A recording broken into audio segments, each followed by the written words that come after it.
कहानी है रामपुर गांव की, जहां के मर्द महिलाओं को हमेशा नीचा दिखाने की कोशिश में रहते। अरे अभी तक खाना नहीं आया क्या? मुझे एक और शादी करने की जरूरत है।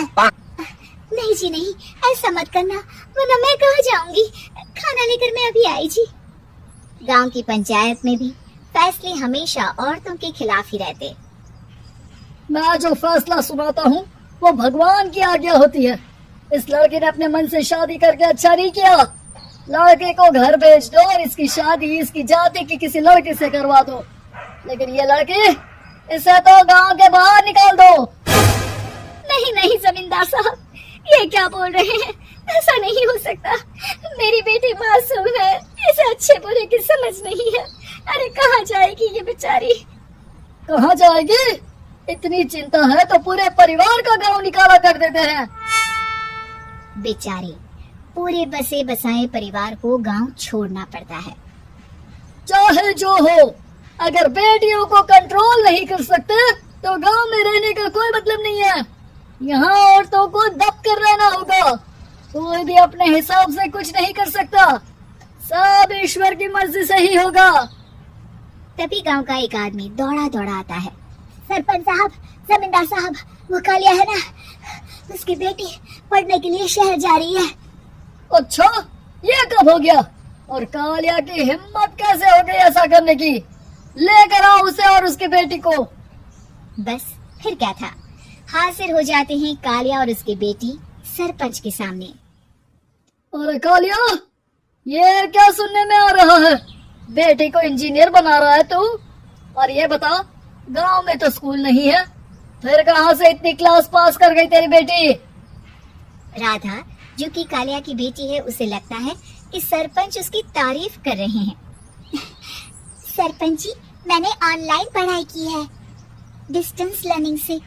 सभी में मैंने अच्छे नंबर पाए हैं, जिसे देखते हुए शहर की इंजीनियरिंग कॉलेज में मुझे स्कॉलरशिप मिली है। वाह जी वाह, क्या होती है ये? पहले तो ये बताओ, फिर आगे की बात करते हैं। पूरा गांव राधा की बात सुन रहा था और राधा बोलती जा रही थी।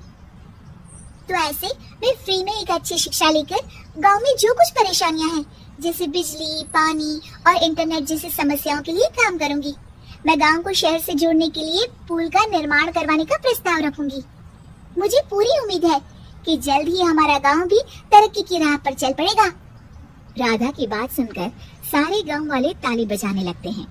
सरपंच को समझ नहीं आता कि वो क्या करे। चुप रह नादान लड़की, गांव के खिलाफ जाने के लिए तुझे गांव से बेदखल कर दिया जाएगा, वो भी पूरे परिवार के साथ। और हाँ, अगर ठीक से गांव में रहना चाहती है तो ये पढ़ाई लिखाई छोड़ दे। हम तेरे लिए गांव का कोई होनहार लड़का देखेंगे। तभी गांव का एक आदमी बोल पड़ता है। अरे नहीं नहीं सरपंच जी, राधा बिटिया जो बता रही है, अगर वैसा हो जाए तो हम लोगों को पैसा कमाने के लिए बाहर नहीं जाना पड़ेगा। हाँ जी, और ना ही कोसों दूर पानी के लिए भटकना पड़ेगा। हमारे बच्चे भी अच्छी पढ़ाई कर सकेंगे और आगे बढ़ेंगे, ना कि हमारी तरह खेती करते बैठेंगे। क्यों गांव वालों, राधा बिटिया का साथ देना चाहिए ना। सरपंच देखता है कि गांव राधा के साथ है तो वो चुप हो जाता है। वो घर आकर अपने सलाहकार से बात करता है, जो बहुत ही चालाक किस्म का इंसान होता है। अरे सरपंच साहब, आपको बहुत ही होशियारी से काम लेना पड़ेगा। एक बार गांव तरक्की कर गया, यहाँ के बालक पढ़ लिए तो कोई ना पूछेगा आपको। और फिर ये जो बेटा और बेटी है ना आपके, इनको भी आम लोगों की तरह ही जीवन जीना होगा। हाँ, लेकिन करे तो क्या करे? वो ना आप मुझ पर छोड़ दीजिए, बस मैं जैसा बोलूं करते जाइए। अगले रोज सुबह जब गांव वाले सोकर उठते हैं तो राधा के घर के बाहर और साथ ही वो लोग जिन्होंने राधा का सपोर्ट किया था, उनके घर के आगे लाल रंग से कल आऊंगी लिखा होता है। कल आऊंगी? ये क्या होता है? अरे ये तो खून से लिखा है, लगता है कोई भूत प्रेत या चुड़ैल का साया है। चलो सरपंच जी के पास चलते हैं। सभी सरपंच के पास जाकर उसे सारी बात बताते हैं। ओह, ये तो बड़ी मुश्किल की बात है। चलो मैं एक बाबा को जानता हूँ, उन्हें बुला लेता हूँ। सरपंच बाबा को लेकर गांव के घर के बाहर जाता है। ओहो, तो ये वो चुड़ैल है जो उन लोगों को निशाना बनाते हैं जो गांव को बदलने का सपना देखते हैं। वो गांव को ऐसे ही संपन्न देखना चाहती है, वो नहीं चाहती कि कोई बाहरी आका कायाकल्प करे। क्या तुम लोगों में से किसी ने गांव को बदलने की सोच रखी है? तभी राधा की माँ रोते रोते आती है। मेरी राधा घर से गायब हो गई है। अरे कोई तो बचाओ, मेरी बच्ची कहाँ गई?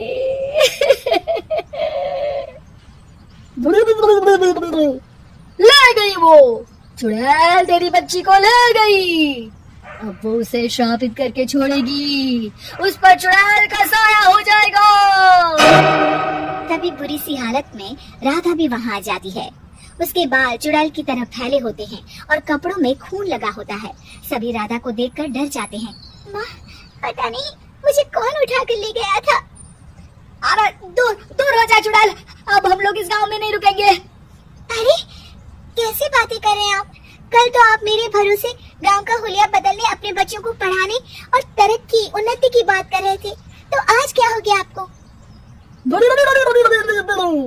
ये फिर तुम लोगों को बहकाएगी। ये चुड़ैल गांव में आ चुकी है, ऐसे ही ये तुम्हारे घर के बच्चों को भी ले जाएगी।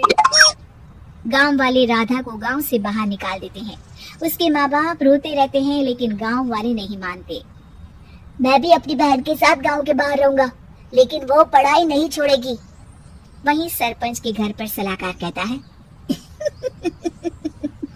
देखा, सांप भी मर गया और लाठी भी नहीं टूटी। लेकिन अगले ही दिन सरपंच के घर के बाहर भी वही शब्द लिखे होते हैं। और फिर सरपंच की बीवी कहती है, हमारी बेटी को किसी ने अगवा कर लिया है। तभी राधा का भाई वहाँ आ जाता है। अरे गांव वालों, मैंने सरपंच जी की बेटी को देखा था। वो चुड़ैल उसे उठाकर ले जा रही थी। अरे क्या मजाक कर रहे हो? नहीं नहीं सरपंच जी, आप नहीं जानते। वो चुड़ैल अब आपकी बेटी में आ जाएगी, जैसे राधा के अंदर आ गई थी। तभी सरपंच की बेटी वैसी ही हालत में वहाँ आती है जैसे राधा आई थी। पापा, पता नहीं कैसे मैं गायब हो गई थी। चुड़ैल, इसके अंदर भी चुड़ैल का साया है, मारो इसे। अरे नहीं नहीं, इसे भी राधा के पास गांव के बाहर ही भेज दो। अरे चुप रहो, मेरी बेटी कहीं नहीं जाएगी और चुड़ैल वुड़ैल कुछ नहीं होता है। अरे कैसे बात कर रहे हो सरपंच जी? आप तो बोल रहे थे कि आपका फैसला भगवान का ज्ञान होता है, तो अपने पर बात आई तो अब आप ऐसे बोल रहे हैं। अरे ना ना ना, आपको अपनी बेटी को त्यागना ही होगा। अरे बुलाओ बाबा को। राधा का भाई बाबा को ले आता है, जिसे अब गांव वालों के डर के कारण सच बोलना पड़ता है। मैं कोई बाबा नहीं हूँ, मैं तो मोची था। ये सलाहकार महोदय ने मुझे कहा था एक्टिंग करने को। मुझे पैसे देने वाले हैं। अब मुझे माफ कर दो। गलती हो गई, मुझे माफ कर दो। तभी वहाँ राधा आ जाती है। देखा सरपंच जी, जब गांव के बच्चे साक्षर होंगे तो आप जैसे लोगों की चालाकी नहीं चलेगी।